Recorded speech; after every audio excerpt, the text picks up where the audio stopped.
जिसका मुझे था इंतजार, जिसके लिए दिल था बेकरार, वो घड़ी आ गई, आ गई।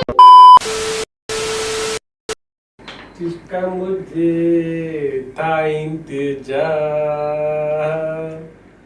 नमस्कार मित्रों, मैं Prakash Jethwani, founder director of PJ India wealth.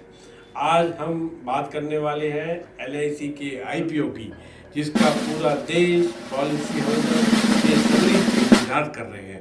तो वो घड़ी आ गई है कि LIC का IPO शेड्यूल हो गया है, जो 4 मई को IPO खुलने वाला है और 9 मई तक वो ओपन रहने वाला है।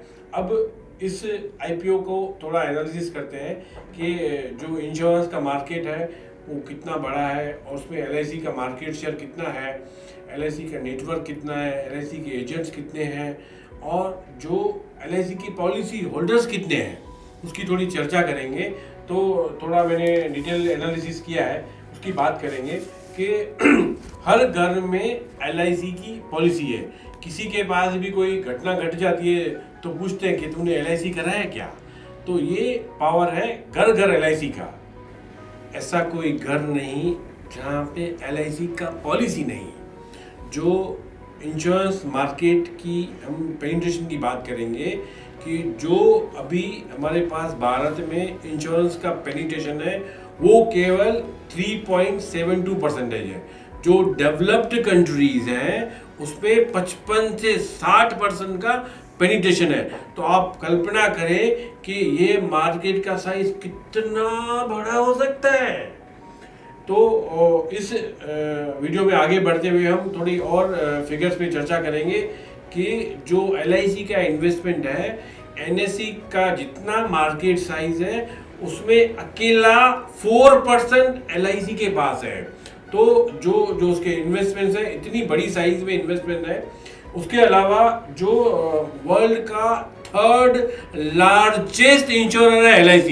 अब उसकी जो लास्ट ईयर जो पॉलिसीज इशू की गई थी उसकी बात करते हैं। तो लास्ट ईयर LIC ने 2.17 करोड़ न्यू पॉलिसीज इशू की थी, जो कई यूरोपियन देशों की पॉपुलेशन से ज्यादा है। और टोटल जो पॉलिसीज है वो लगभग 30 करोड़ के आजू बाजू है। तो आप कल्पना करें कि LIC का साइज कितना बड़ा है। थोड़ी बात करते हैं LIC की ब्रांड की। जैसे हम कोई फोटोकॉपी निकालते हैं तो उसको जेरोक्स बोलते हैं। जेरोक्स एक कंपनी का नाम है, फोटोकॉपी का नाम नहीं है। जैसे हम कोई ब्रश करते हैं और हम कोई पेस्ट ढूंढनी होते हैं तो हम बोलते हैं कि कोलगेट बेटा लेके आ। तो वो कोलगेट एक पेस्ट का ब्रांड है। और जैसे टीवी में एक ऐड और आती है कि ठंडा मतलब कोका कोला, ठंडा मतलब कोका कोला, हो काची ठंडा मतलब शेफ। तो कोका कोला जो ब्रांड है वो ठंडे का ब्रांड बन गया है। इसी तरह हमको कोई नूडल्स खाने होते हैं तो हम क्या बोलते हैं कि बेटा मैगी बना दे। इसी तरह किसी को LIC पॉलिसी खरीदनी होती है, इंश्योरेंस मतलब LIC। तो ये ब्रांड वैल्यू है LIC का। लोग जब बीमा खरीदते हैं, चाहे जनरल इंश्योरेंस खरीदा हो, चाहे गाड़ी का इंश्योरेंस खरीदा हो या लाइफ इंश्योरेंस खरीदा हो, तो बोलते हैं कि आपने LIC करवाया क्या। हम आगे बात करते हैं कि LIC के पास धंधा कितना है, बराबर। जो लास्ट ईयर जो पूरा इंश्योरेंस का मार्केट साइज है वो है 3,14,262 करोड़ रुपए का। उसमें से अकेले LIC ने 1,98,000 करोड़ का प्रीमियम अकेले ने किया है। जो मार्केट साइज का जो साइज है उसका 64% है। अब बात करते हैं नंबर ऑफ पॉलिसी, जो इंडिया में कितनी लाइफ इंश्योरेंस की पॉलिसी इशू की उसकी बात करते हैं। तो जो लास्ट ईयर जो पॉलिसीज जो इशू की गई थी वो 2.91 करोड़ टोटल पॉलिसी इशूज की गई थी। उसमें से 2.17 करोड़ पॉलिसी खाली LIC के द्वारा इशू की गई थी, जो मार्केट का 74% है। जो ये विश्वास दिखाता है भारतीयों का कि LIC कितना ट्रस्टेड ब्रांड है। आगे बात करते हैं कि जो मार्च का महीना होता है वो इंश्योरेंस का महीना होता है, तो उसमें जो सारी कंपनियां अपनी ताकत लगा देती है और मैक्सिमम लोग इंश्योरेंस मार्च महीने में खरीदते हैं, क्योंकि सबको अपना टैक्स प्लानिंग करना होता है। तो उसके नंबर की बात करते हैं तो लास्ट 2 मार्च 2022 में जो इंश्योरेंस प्रीमियम का जो मार्केट में धंधा हुआ वो 59,600 करोड़ रुपीस का व्यापार हुआ, जिसमें से अकेले LIC ने 42,319 करोड़ का व्यापार किया और मार्च महीने में उसका जो मार्केट शेयर था वो 70% था। अब बात करते हैं डिस्ट्रीब्यूटर नेटवर्क की, कि कोई भी प्रोडक्ट आपको पूरी पॉपुलेशन तक पहुंचाना है तो आपको स्ट्रॉन्ग डिस्ट्रीब्यूशन नेटवर्क चाहिए। तो LIC के पास खुद की 2048 ब्रांच है। इसके अलावा उनके पास 1408 सैटेलाइट ब्रांच है। अब ये यहाँ तक ख़त्म नहीं होता, LIC के पास टोटल 13,26,000 एजेंट नेटवर्क है। वो जैसे LIC की ब्रांच की तरह काम करते हैं, जो हर गांव में, हर कबीले में, कोने कोने में मिलेंगे। जैसे हम एक मारुति की ऐड आती है कि हमारा स्टेशन जम्मू कश्मीर के पहाड़ पे भी मिलेगा, लेकिन उससे आगे हमारी 5,000 की पॉपुलेशन होगी, वहाँ भी आपको LIC का एजेंट मिल जाएगा। तो ये LIC के एजेंट की डिस्ट्रीब्यूशन की ताकत है। अब हम दूसरी डेटा की बात करते हैं कि प्राइवेट प्लेयर्स हैं, उनके पास जो डिस्ट्रीब्यूशन नेटवर्क है, उनके पास जो बाकी की 23 कंपनियां हैं उसमें उनके पास 11 लाख एजेंट है और अकेले LIC के पास 13 लाख एजेंट है। तो इतना वास्ट डिस्ट्रीब्यूशन नेटवर्क है। अभी हम जो पॉलिसी होल्डर LIC को जो प्रीमियम देते हैं, अब वो पैसा हमारा कहाँ निवेश होता है उसकी बात करते हैं कि हम जो भी एयरपोर्ट्स हैं, हाईवेज हैं, पोर्ट्स हैं, रेलवेज हैं, गवर्नमेंट्स के काम है, उस सब का LIC बैकबोन है। जो उसका जो इंडिया का सबसे बड़ा इन्वेस्टर है तो LIC इन्वेस्टमेंट का गॉड फादर है। जो उसके पास फंड साइज है वो 39 लाख करोड़ है, मतलब मोटा मोटा 3.9 ट्रिलियन का उसके पास साइज है। भारत में जितनी भी म्यूचुअल फंड्स कंपनी है उनके पास जो इन्वेस्टमेंट है वो 3.7 ट्रिलियन का है और LIC अकेला 3.9 ट्रिलियन हैंडल करता है। तो भारत का सबसे बड़ा जो इन्वेस्टर है वो LIC है।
अब हम बात करते हैं कि LIC का RBI की जो सिक्योरिटीज़ है, जो बॉन्ड्स है, उसकी जो ट्रेजरी बिल्स है, उसमें सबसे बड़ा जो योगदान है वो LIC का होता है। LIC को जो भी बजटरी प्रोविज़न का इन्वेस्टमेंट करना होता है या जो भी खर्चे करने होते हैं तो वो LIC RBI के बॉन्ड के थ्रू करता है। तो उसमें सबसे बड़ा निवेश LIC करता है और उसका सबसे बड़ा खरीदार LIC है। उसके अलावा जो स्टेट गवर्नमेंट्स होती है, गवर्नमेंट की PSU कंपनीज होती हैं, प्राइवेट कंपनी होती है, उन सब के भी बॉन्ड निकलते हैं। तो उसमें भी सबसे मेजर इन्वेस्टमेंट है वो LIC का होता है। जैसे गवर्नमेंट को अपना डिसइन्वेस्टमेंट करना होता है और वहाँ पे अगर कोई उसको फंड रेज करना होता है तो LIC डिसइन्वेस्टमेंट में उसकी दूसरी कंपनियों की PSU कंपनी के शेयर खरीद करके सरकार के बैकबोन की तरह काम करती है। अब हम बात करते हैं कि LIC का वैल्यूएशन कितना है। जो गवर्नमेंट ने LIC के जो वैल्यूएशन किया है वो 6 ट्रिलियन के आजू बाजू का वैल्यूएशन है और उसका जो लास्ट ईयर का प्रॉफिट था वो 2.89 ट्रिलियन का प्रॉफिट था। तो मोटा मोटा 2.25 साल के आजू बाजू उसका वैल्यूशन किया गया है। तो जो वैल्यूशन है, जो लगता है कि जो उसकी बिजनेस की साइज़ है, जो उसके पास एयूएम है, जो उसके पास ब्रांचेस है, जो उसके पास कस्टमर बेस है, उससे ये हमको वैल्यूशन बहुत अट्रैक्टिव लगता है।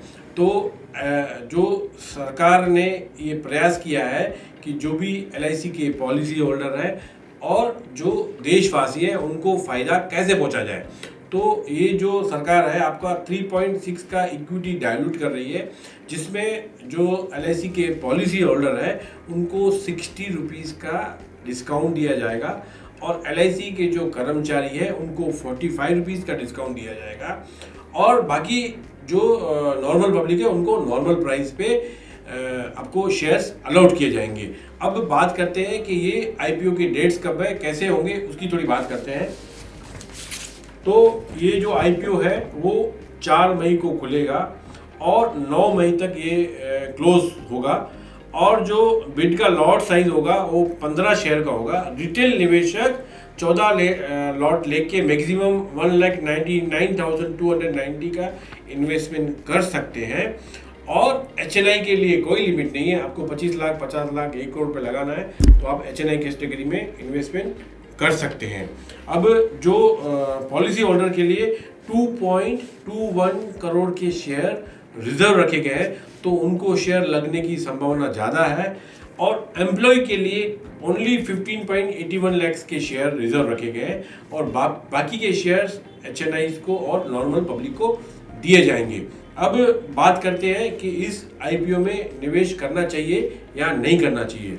तो मैं खुद बुलिश हूँ कि मैं अपने सारे परिवार के सारे जितने भी डीमेट अकाउंट है उसमें सब अकाउंट में मैं अप्लाई करने वाला हूँ और हमारे जितने पॉलिसी होल्डर हैं उनको भी मैं गुजारिश करूँगा कि आप इस IPO में भाग लीजिए और इस देश की भागीदारी में आप अपना योगदान दें। निवेशक और पॉलिसी होल्डर, आपको ये जो IPO अप्लाई करना है वो कंपलसरी डीमेट में है। अगर आपके पास पुराना डीमेट अकाउंट है तो उसके अंदर आप निवेश कर सकते हैं। अगर आपके पास डीमेट नहीं है तो हमारे डिस्क्रिप्शन में डीमेट का लिंक दिया गया है, ये हमारी सर्विसेज है। अगर आपको डीमेट अकाउंट खोलने में कुछ सहायता चाहिए तो आप मेरी टीम से कांटेक्ट करेंगे तो वो आपको डीमेट अकाउंट खोलने में सहायता कर देंगे। मैंने इस वीडियो में निवेशकों को जो जानकारी चाहिए वो लगभग कवर कर दी है। अगर आपको मेरा वीडियो अच्छा लगे तो आप मेरा चैनल ज़रूर सब्सक्राइब करें, जिससे आपको फ्यूचर में मेरी ऐसी अच्छी जानकारी मिलती रहेगी। और अंत में मैं प्रकाश जेठवानी, आपका निवेश का साथी, आपसे विदा ले रहा हूँ।